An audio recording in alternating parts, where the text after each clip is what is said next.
فرويديا، الجنس مجال للطاقة النفسية الليبيدو التي قد تتخذ أشكالا متعددة. نفسيا حديثا بعض المتخصصين يرون أن الميولات الخاصة نوع من التكيف العصبي أو استجابة لتجارب مبكرة.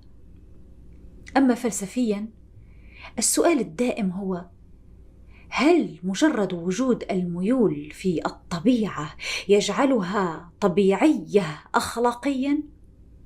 أم ينبغي تقييمها وفق القيم الفردية والجماعية؟ الحرية الجنسية لا تعني غياب الحدود، بل تعني وضعها بوعي حتى لا تتحول الرغبة إلى وسيلة للإيذاء. مهما اختلفت الميولات، يظل المشترك بين البشر هو الرغبة في القرب والاعتراف بنا كما نحن.